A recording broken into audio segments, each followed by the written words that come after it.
to the show. This is The Force Always. My name is Diz, aka David Zammit. Let's get on with the show, with the views. News, views, reviews, and interviews. That's how it goes. So, news today.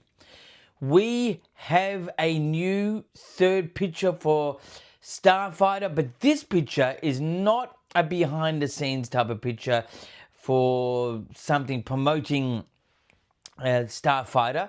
It's Ryan Gosling and Sean Levy somewhere on a boat, and it was in conjunction with Ryan Gosling's birthday just the other day.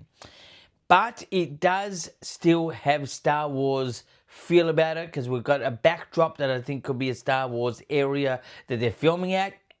Ryan Gosling's wearing, I think, another version of that Don't Tell Me the Odds hat that he wore at Star Wars Celebration in Japan. So the passion is there, the celebrating is there. It's a third picture. If it's an official release that was meant to be seen or heard or whatever it is, we've got it. And that, my friends, is the news today. Let's get into views. Views is my story ideas. I accept the story of Star Wars as we've got it, as it is, because that's the story. Like it or hate it, or love it or hate it, I think it's a great story overall. You know, there's bits and pieces you change, there's bits and pieces, but this is the story we've got. But anyway, I just want to add to a bit of a story idea I had the last episode, which was about Starfighter being 5 years after the events of Episode 9, The Rise of Skywalker. Personally, I've said that even though Sean Levy has said it's not a sequel and it's not a prequel, but more to the point, it's not a sequel, really, I love the idea. I mean, my story idea is actually Sean Levy's idea as well. Amazingly enough, can you believe it? But to start original, start fresh, start from a clean slate is good. And that's it. I just think I think original versus, relying on characters or areas or something like this. It just needs a raw reason to build upon. And I think Sean Levy is doing a great idea by just starting fresh, but he will have to eventually understand that, the whole rebellion and the whole empire, or the whole Sith, or the whole whatever, the dark side, went at odds at the end of Episode 9. It's not like that no one in that universe is going to know that went down. So the acknowledgement needs to happen sometime. Whether it is the next movie after Starfighter, if it does get a next movie, and that could be Episode 11, which I'm predicting that Starfighter is Episode 10. It's just my prediction, just a thought, but if it's not Episode 10, it's still going to be seen by me a number of times and still be seen with some sort of liking and desire, blah, blah, blah. But anyway, that's my story idea. Original versus rehashing things. I will say original. Now, it's sort of an opinion rather than a story idea this time, but it's just to acknowledge that I really do like the idea, creating a clean slate, but eventually it needs to be acknowledged that, it's 5 years after The Rise of Skywalker. That's what I think anyway. That's my views. Let's get now into interviews. Interviews is really any type of interviews. You could send me in a comment, you could send me a question. But can you believe it? We have Michael from Werribee South. Werribee South is a part of Melbourne. If you haven't joined the show here before, I'm from, Australia, Melbourne. And Werribee South is on the west side. It's over the bridge. It's the dark side of Melbourne. I'm having a bit of fun. No, it's an okay place. You've got a beach. Michael loves going to the beach. He's always telling me he loves the beach because it's near the beach. Anyway, so Michael is also a friend of mine, just to let you know also, but he's he loves to be a friend to the show, and he's a very interested man. But let's see what questions he's got for me today. And please send in your comments, questions, likes, anything. Love to hear from you guys. Anyway, he's asking me, which Star Wars film has the quote, "I've been in this fight since I was 6 years old"? I can actually tell you that quite easily. That was Rogue One. And that was Cassian, that was not so recognizable quote, but it is from Rogue One. That's where the quote was from. The next question: what were Padme's last words? Well, the exact words I don't recall right now, but it was on the lines of Anakin still has good in him. There's still good in Anakin. And similar to how that Luke sort of said, I feel that there's good in my father. I need to rescue him. That type of thing. So it was basically saying to Obi-Wan, Padme was speaking to Obi-Wan Kenobi and saying that there is still good in Anakin. Just do what you can. That's pretty much roughly the last type of words that she sort of uttered.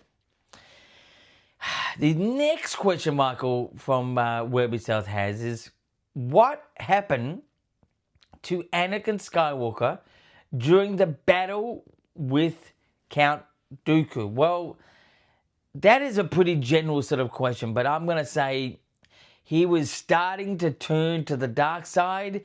Not the start, but really starting to turn. Palpatine was really getting a tight grip. He was pretty much at that point the next in line, and that's what was sort of happened, according to the question from Michael. The next question: what nickname does Han Solo give Luke Skywalker that drives him crazy? It's Kid. Hey, kid, you owe me one. Yeah, kid. Personally, I like the word kid. It's very New York, but anyway. He didn't like it. That's Luke Skywalker. Luke Skywalker did not like Han Solo calling himself kid. It was not so much said in your face that he didn't like it, but he just, you could tell he didn't really go crazy for it. Anyway, the next question is, what are the 3 trilogies of Star Wars? Well, there's the prequel trilogy, there's the original trilogy, and there's the sequel trilogy. That's the trilogies. There's 3 trilogies. And technically, that is now known as the Skywalker Saga. Will it be contained as that is going to be only time that Skywalkers will be mentioned? I don't know. It could come up again in the next trilogy or the next movie or something. I don't know. But that are the 3 trilogies. Fun enough, the first trilogy was the original. The second trilogy was the prequels. And the final trilogy was the sequels. Really strange order, but, it really depended on the success of one particular movie, which was Star Wars. It was only known as Star Wars back then, but now, and after a couple of, I think, weeks or maybe a month, it then was pronounced to be called A New Hope, Episode 4. Anyway, so the next question is, what is Triculus in Star Wars? Well, I had no idea about this one. I had to search this one up.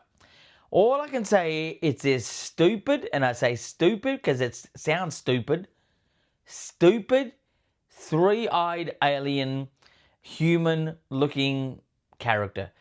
Nothing, creatively interesting, just basics. It looks like a man with 3 eyes. That's it.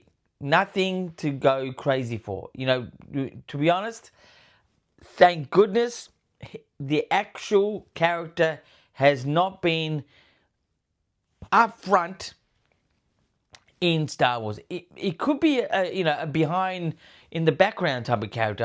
I've got a small feeling we may have seen this character, but in like the cantina bar maybe, I'm suspecting, but I don't know. But it's just it's one of those characters, thank God it has not, fruition to be a big character or a character that is of any recognition. Anyway, it's a bit more Star Trek-y.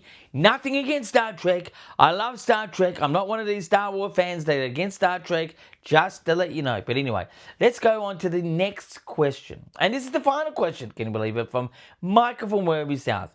What does TIE Fighter stand for? What is this? Well, that second part of the question is pretty much the same as the first part of the question. What is this? What does it stand for? It's Twin Ion Engine.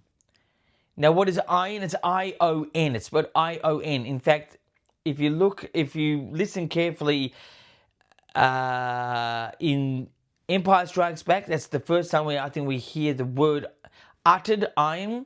The ion cannon was coming from a particular ship at that point, and there was also an iron cannon in the snow of Hoth in Empire Strikes Back. That's where we sort of really heard the words ion. But we're talking about Twin Ion Engine, and that was TIE Fighter. It would stand for TIE. That was for the TIE Fighter, apparently. Anyway, so that's the interviews. And I actually put interviews before reviews this time, which is very unusual. I'm a little bit upside down. But anyway, let's get into reviews and finish off the show this way. Now, I'm going to give you something non-Star Wars that is a collector's edition. It's made from cardboard, so it's a little bit sort of pushed and pulled around. It's not like I'm wanting to make money from this. I just loved it. It's my favorite comic book film. Favorite. Still to this day, it's a standout. Now, there's a number of comic book films out there I like and love. I'm not a big, Marvel or DC sort of person, but this one really is amazing. This is a 10 out of 10. The first time I saw it, I was so tired, I actually fell asleep. And then I heard the buzz of this film after I saw it, like the first session. I just fell asleep. I was so tired because I was working quite intense at a particular job, and I just fell asleep. And it was a late session. I couldn't help myself. I really hate when I fall asleep in a movie, and not because of the movie. It's just because I'm so tired. But then I went to watch it a second time, and I said, "Man, this is great. This is a 10. This is it. It's the episode 2 of a trilogy,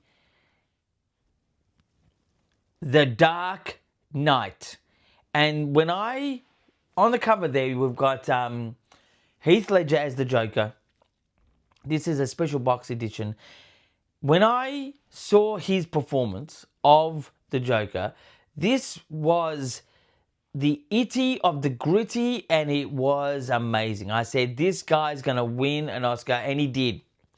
Unfortunately, he got so much into the role, we suspect, that it really just took him over.